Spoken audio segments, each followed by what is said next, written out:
Ja nedovolím, aby na Slovensku páchali trestné činy Ukrajinci na Slovákov, ktorí žijú, pracujú na Slovenskej republiky. Nedovolím to. A kvôli tomu ja robím vysokú školu v Praze. Takže držte mi palce, aby som dokončil pár semestrov, aby som potom mohol ísť na Slovensko, robiť súdu, hej, a rozdiel, aby som tie trestné činy, ktoré páchajú na Slovákov, zmenil trestnú sadzbu a tí, ktorí spáchali na Slovákov, tak by ešte platili Slovákom, ktorí na živote ublížili, že by ten Ukrajinec 6 let a 12 let boli vo väzení a že by platili Slovákovi, ktorí ublížili na zdraví finančné prostriedky na Slovensku. Takže takto to vidím ja z ekonomiky, že by sme ich ako všetkých Ukrajincov začali vo väzení, by boli vo väzení, aby platili všetko. Vo väzení by platili, odškodení by boli tí ľudia, ktorí sú trestných činnosť, robili Ukrajinci na Slovákov na Slovensku. Toto robia aj toto robia dokonca Ukrajinci aj Slovákom České Republice, že nadávajú Ukrajinci Čechom, Slovákom pizdec, kurvo, kurvo. Takže sa to taký mi nepáči, že máme zahraničí Slovákov a Češi povedia, ale Slovákov neubližujú Ukrajinci. Ukrajinci ubližujú Slovákom. Aha, aj mne sa to stalo. Som zachránil zboží v Alberte a, a tak ďalej. Ako človek, ktorý je v bezpečnosti a som rád, že môžem tam robiť. A som akože v pohode. Takže veľa ľudí, veľa Ukrajincov sa bojí Slovákov, lebo Slováky, keď tu nebudú, tak tu bude každý jeden Ukrajinec, ktorý dostal dávky, robiť na českú ekonomiku a nebude tu zavázať Fialka, že 820 000 Ukrajincov tu delá. Proč je potom je Česká republiky influencií ľudia, exekútori sú ľudia a ľudia chodia do práce, platia si tieto veci záväzky, aby nedlžiali Českej republiky peniaze a Ukrajincovi dáte 40 500 a chodia z Ukrajiny na Českú republiku, Česká republika na Ukrajinu domov. Na drahých autách, BMWčkách a Audinách. A Slováci, Češi, ktorí tu delají poctivo svoju práci, podnikajú, študujú, pracujú, tak nás budete 50% ťahať od našich vreciek takhle. 50% budú ťahať od našich vreciek. Hej, Slovákov, Čechov, štát Českej republiky zadlžil občana o 50 000 korún. Jeden občan, Česká republika zadlžila jedného občana o 50 000 korún.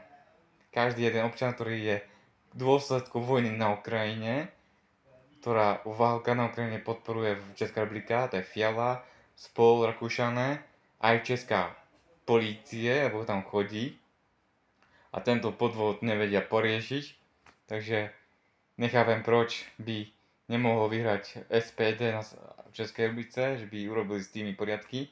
Ja v Českej republice študujú vysokú školu a tiež zajtra pôjdem môjmu Slovákovi, ktorý pracoval v bezpečnosti 7. človeku na pohreb. O 3/4 na 4 začína pohreb na Praze 5, takže držte palce, aby sme toto vydržali, lebo tí Ukrajinci tu zabíjajú Slovákov, Čechov aj Romanov, takže hold, ja im to na Slovensku zatrhnem. Všetci Ukrajinci, ktorí budú trestne stíhaní na Slovensku, tak budú zavretí v base a budú mať náramky na nohách. Takže tak. Takže mňa sa budú bať Slovákov. Takže sa mi nepáčia, že robia Ukrajinci v Českej republike trestné činy na Slovákov, Čechov a česká polícia s cudzinskou políciou to zamieta pod stoly, že to nerobia Ukrajinci trestné činy, ale Češi. Ale Češi trestnú činnosť na Ukrajincoch nerobia, ani Slováci nerobia na Ukrajincov trestnú činnosť, čo je zaujímavé, lebo tie štatistiky som videl včera, aj predvčerom, ako ohľadne bezpečnosti a aj z ekonomického hľadiska tí Ukrajinci tu neodvádzajú to, čo odvádzajú tu Slováky, Češi, Rumúni, Japonci, Korejci, Vietnamci, Bulhári, Slovinci, aj Rusi, ktorí sú na území Českej republiky a Ukrajine sa to nepáči Ukrajincom, lebo Ukrajinci by mali byť na Ukrajine do obranu mať a všetci Ukrajinci sú na území Čech republik, Slovak republik a keďže sa tam končí vojna, alebo celá Ukrajina zobrala Rusko, Rusko zobralo celú Ukrajinu a kde sa ťaží, tak Amerika ťaží v Donbase pri Kurskom oblasti nerastné suroviny, ako to všetci vieme. Globálne to všetci vieme, takže teraz sú v tom, že Ukrajinci říkajú, to není naša vojna, to je česká vojna, slovenská vojna.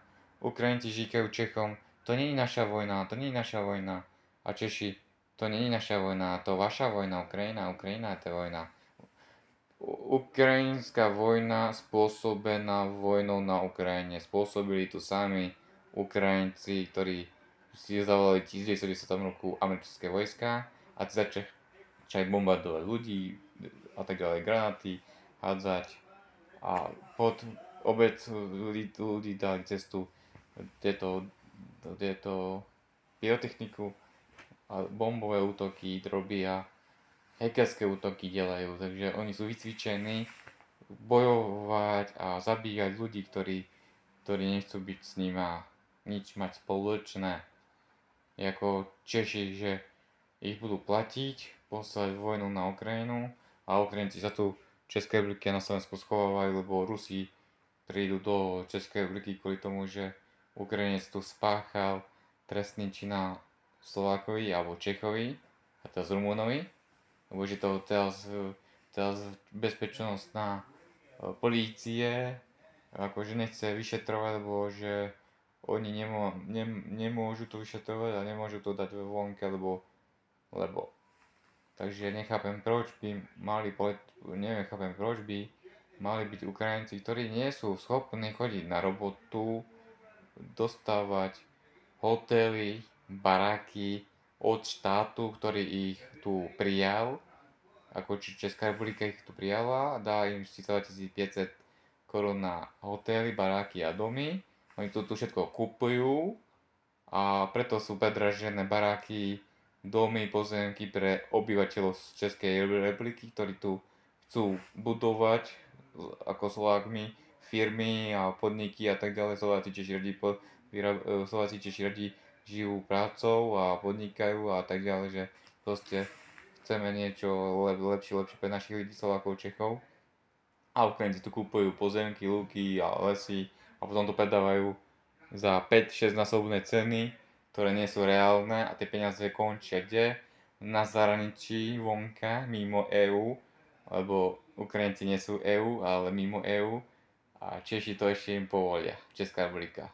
Takže nechápem proč by mali Češi byť zadlžení, keď tí Ukrajinci tu neplatí to, čo im štát dal. Štát im dal 4500, niečo im zostane, to pošlo na Ukrajinu a ešte tu budú zabíjať Slovákov, Čechov a iné národnosti. Je mi to fakt dosť trapné, že Češi s tým nechcú mať nič spoločné, ani so Slovákmi nechcú mať spoločné. Slovák im povie Českej republike, že u nás robia to isté, čo v Česku, tí Ukrajinci. Zabíjajú Slovákov, zabíjajú Čechov, aj Rumunov, napadajú a česká polícia povie, že Ukrajinci sú tu v nebezpečí než Češi a Slováky, ktorí sú v Českej republike ako rodiny, priatelia a pracujúci podnikatelia, Slováci, Češi, hej, že majú vlastnú firmu, vlastný obchod, vlastné zamestnanie a teda Ukrajinci dostávajú od štátu peniaze a vykupujú Českú republiku pomaly. Toto vykupujú. My sme začali stavať vzadu za Stodulkami, je metro, tá jedna firma Metostav, hej, a oni to tam začínajú z druhej strany ako Metostav, firma, čo stáva baraky, domy, hej, oni z druhej strany tí Ukrajinci začali vykupovať tie polia, lúky a lesy, to začínajú vykupovať. A už to idú predávať takým iným ľuďom, viete. A kto kúpi jednu ornú pôdu za 120 miliónov korún? Ja ne. Bohužiaľ ne. My nebudeme chodiť do roboty a platiť týmto ukrajinským zmrdom, ktorí tu zadlžujú ekonomiku, ktorú nevedia platiť ako Ukrajina Českej republike dlhy, ktoré má voči Českej republike, keby Fiala nepodpísal s Ukrajinou, Zelenským zmluvy, tak by nebol žiadny dlh Českej republike a štátna pokladnica by bola 60% by mala. Na vojakov, na české ambulance, na českých doktorov, na českých sestričiek, na českých policajtov, na vojakov, na záchranky a tak ďalej, a na mestských policajtov. A keďže na bezpečnosť sa hľadajú dotácie a peniaze, česká vláda, tak oni nerobia nič iné, len kúpujú tanky pre armádu Českej republiky a berú ľudí, ktorí nevedia ani o čo sa jedná, tak všetkých posielajú priateľovi Rusovi na boisku proti Rusom. Čech republik. Takže Ukrajinci vás tam do toho vojny ťahají, alebo posielajú ukrajinské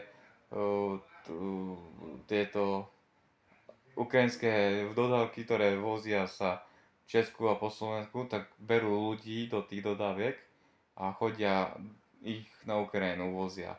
Ľudí berú do dodávky ukrajinskej a potom tú ukrajinskú dodávku vidíte na Ukrajine a ľudia rôznorodí z iného štátu tam sú a idú bojovať proti Rusom a za Ukrajinu. Toto vymysleli Ukrajinci z Azovského polku, Bandovského polku a ukrajinskej armády. To vymyslel všetko Zelenský. Tieto informácie máme všetko od Ukrajincov, ktorí nechcejí válčiť proti Rusom. Hej, lebo keď vstúpi Rus, to je všetko ruské. Takže Ukrajina je ruská. A kde sa ťaží, to je americká. Hej, polka ruská, polka Amerika. Kde si ťažia Američané nejasné suroviny. A keďže Ukrajina je dlžná, dlh bude platiť Českej republike a Amerike. A keď Amerika povedala, že im pošle patrioty, oni za to patrioty nezaplatia tí Ukrajinci, tak ich zbombarduje. Takže tretia svetová vojna spôsobená Američanmi proti Ukrajine za mier Ruska. Takže tak. Ukrajina keby chcela mier, tak by volali na prezidentovi Putinovi. My chceme mier, my skladáme zbrane dole, my to už nevládzeme tieto veci platiť, tak by povedal, OK, nechceme vojnu, chceme mír.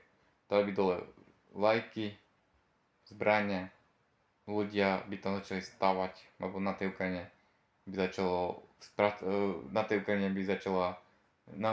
by rušilo sa vojenský zákon, domobrana, začalo by sa na tej Ukrajine vo veľkom stavať, baráky, domy, hotely, školy, škôlky, nemocnice, cesty a tak ďalej. Ale Zelenskému to nejde o to, tak by sa takto Ukrajina obnovila a teraz Ukrajina chce ešte válčiť proti Rusom. A Rusi na Ukrajine nejsú, ako to hovorí česká armáda, že Rusi už nejsú na Ukrajine. 2 mesiace Rusi na Ukrajine nejsú, ako to říká česká armáda, český vojak, že Ukrajina, že má českú armádu na Ukrajine a sú tam aj americká armáda tam je na Ukrajine, aj česká armáda tam je na Ukrajine, aj nemecká tanky tam sú na Amerike, aj Španieli tam sú na Ukrajine ale na území Ukrajiny, kde sú tieto tanky, není ani tank Ruskej federácie. A toto vám nepovie ani novinári ČT24, ani Prima News vám to nepovedia. Tieto informácie mám od českej vojaka a tak ďalej, lebo oni sa tam spolu stredajú a všetko je to ako, že o tom, aby bolo, že aby Ukrajina bombardovala celú Ruskú federáciu. To si říkajú Ukrajinci, Ukrajina, ale to sa nestane, bo vieme veľmi dobre, že Ruská federácia je veľmoc a Ukrajina je takáto maličká a Rusko je takéto. Takže tak. Takže držím Putinovi, aby celú Ukrajinu zobral a tých Ukrajincov zobral pod svoje krídla Ruskej federácie, lebo oni ví, že na tej Ukrajine vojna skončí. Oni to ví, lebo keby nevedeli, tí Ukrajinci z Česka, zo Slovenska, tak by nevolali domov na Ukrajinu.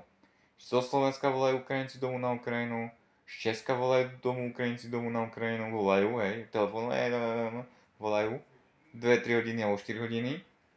Ako ich tu počuť na území Českej republiky, že Ukrajinci volajú domov na Ukrajinu, že čo je na Ukrajine, tak oni ví, čo je na Ukrajine veľmi dobre, preto tu sú v Českej republike a robia problémy Čechom, Slovákom, Rumúnom, Polákom, Nemcom, bo my odmítame bojovať za Ukrajinu proti Rusom. Hej? Teraz veľa ľudí, ktorí chodí do školy a vysokoškolské ľudí, jak ja chodím na vysokú školu tu v Českej republike, tak mi neprišli papiere, že či mám ísť do Českej armády. A vrajme, ja mám ísť za Ukrajinu proti Rusom bojovať ako československý človek, ktorý tu študuje a pracuje.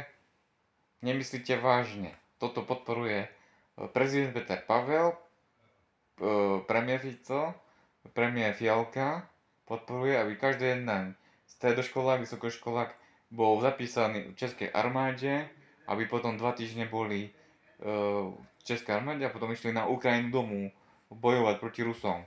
Toto zavedla táto fialová vláda Českej republiky, že hľadajú mladých ľudí do Českej armády a posielajú ich potom na Ukrajinu. Takéto sú informácie od vojáka Českej republice, hej. A tiež sa pýtajú, že proč potrebujem tieto informácie? Len preto, lebo ja chodím do tej istej školy, kde si robím ekonomku, buď budem delať ekonóma, alebo môžem robiť sudcu, alebo môžem robiť zastupcu, proste nejaké tieto, alebo daňový úrad, alebo finančný úrad, čiže budem chodiť na kontroly, alebo čo. A pozor dávať na tí ukrajinské podvody, čo tu delajú Ukrajinci, Českej republice a sme Ukrajina.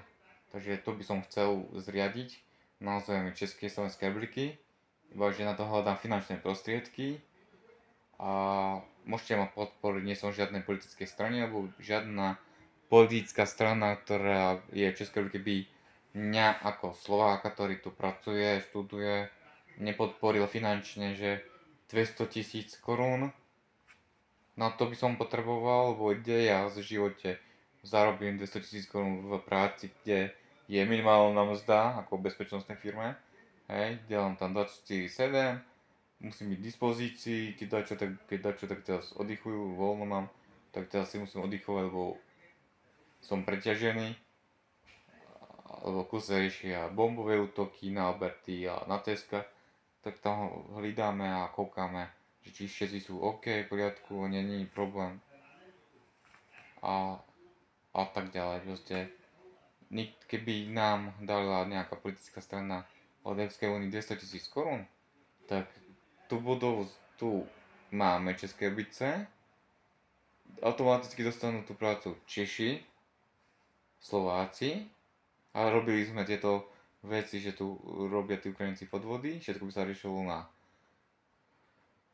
právneho hľadiska a ekonomického hľadiska. Právneho hľadiska by sa to riešilo a ekonomického hľadiska, keďže tu študujú ekonomiku, tak jeden človek by bol z ekonomii, že som akože ekonomii, že študujem ekonomiku, mal by som tu človeka, ktorý by bol právnickú školu, hej, študuje on taký, že on študuje právnickú, ja študujem ekonomiku a tieto ekonomické podvody, čo robia Ukrajinci na území Čech republik, tak to by sa riešilo tu v Českej republike, tak hneď by, ako by sa to riešilo, tak by tie peniaze, ktoré by vracali tie Ukrajinci v Českej republike, tak by mala Česká republika na školstvo, zdravotníctvo, cesty treba opravovať, diaľnice treba rozširovať a kupovať bezpečnostným firmám, ľuďom, ktorí sú bezpečnostným firmám, auta by mali do práce, z práce, aby mali majačiky, aby mali aj počítač, internet, aj kamerálne systémy, také dodávky, aby mohli tieto dodávky slúžiť medzi mesta a obce, jak to by bolo aj na Slovensku, aj v Česku by to bolo, že by to bolo na medzinárodnej úrovni, že Češi by mali svoje, my máme svoje, proste aj, že v Česku by som mohol byť pracovne ešte, aj na Slovensku by som mohol byť pracovne ešte. A toto by bol môj ako projekt, ktorý by bol medzinárodný, český a slovenský, ľudia by mali zo Slovenska prácu, českí občania by mali prácu, nejakí ľudia z iných by mali práci. A toto by som chcel, aby to bolo aj v Česku, aj na Slovensku, že aby sa tá bezpečnosť zlepšila, aj ekonomika sa tu zlepšila v Českej republike a tie peniaze by sa našli na podporu Českej republiky, Čechom a teď. Takže môžete ma kľudne podporiť. No a Facebooku je číslo účtu, kde ja tieto peniaze budem akože na tieto veci začať projekty delať, hej. Tento projekt by som chcel akože začať realizovať, budovať, tak na to budem dávať tie peniaze, lebo ja tu zarobujem minimálnu mzdu Českej republike, zaplatím tu